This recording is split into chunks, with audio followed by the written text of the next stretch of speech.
fi360 Toolkit users can build their own custom reports in the Report Templates section of the Toolkit. To access this area, from the menu bar, just go to Settings, Report Settings, and then Report Templates.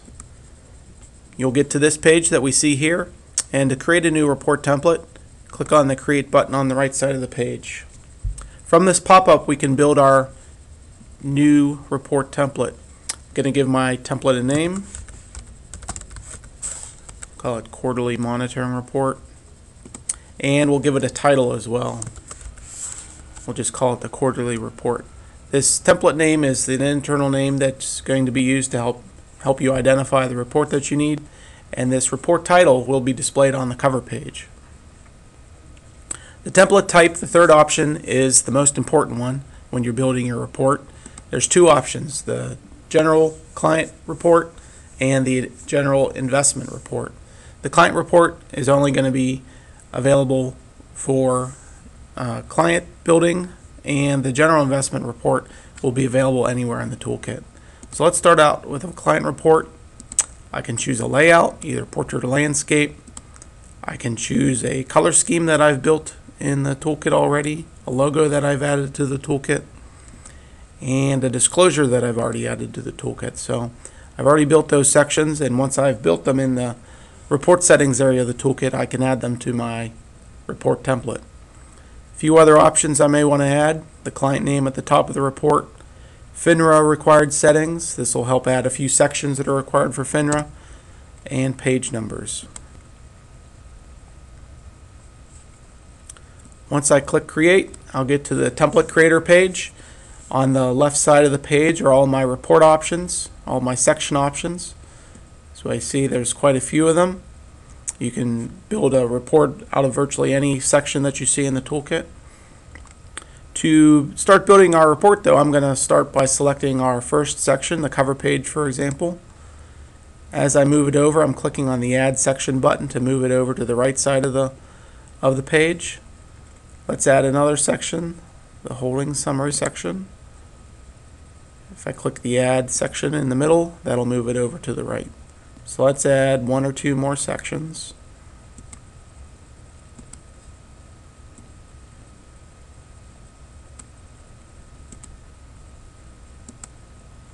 Alright, the last section I added table of contents. Obviously I don't want that at the very end, so I want to move that right below the cover page. So we're going to click on the table of contents and then click the Move Up button to move it up right below the cover page. You can change the order, add or remove all the different sections that you want to build your own custom template. Many of these sections you can also change grouping, sorting, adding and removing subsections by clicking on the plus button. So as we see here, there's different grouping and sorting options that I can add to this snapshot section. Let's add over one more section, like the comparison. And as we can see, if we scroll down just a little bit, we can actually remove and add different subsections to this report as well. So click on those little plus signs next to the section and you'll get additional features. Once I hit save, my report will be saved now, and I can use it in the toolkit. I'm going to create one more report template, and this is going to be a general investment report template. So I'm going to leave all the other options and click Create. Now this general investment report template, again, is only going to be available in certain areas. So let's add fact sheet and then take a look at the difference. So if we go to our client, we can jump into a client, and naturally in our client area we can produce reports for our client. So I'm going to just jump into this sample client here, go to the Reports tab, and scroll down. So here we have a bunch of different report templates that I've built, but in particular that quarterly monitoring report that I worked on. It's a client report, so it's obviously available in the client section of the toolkit. And then also the fact sheet. So this fact sheet is available anywhere since it's the investment report, and it's available in this section. Another example that we can look at is if we go into the analyzer. So let's jump in the analyzer.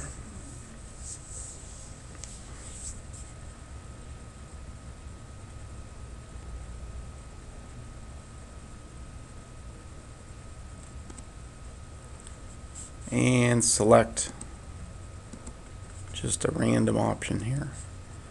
And we have the results. The results don't really matter in our example. But if we look over on the right side of the page, we have available report options. If we scroll down just a little bit, we have these custom report templates. So we can see here that there's just a few small templates. One is that fact sheet that we built earlier, but you'll notice that that quarterly monitoring report is not available here. So make sure that when you're building your report that you choose the correct template type to ensure that the report that you build is available where you want it in the toolkit.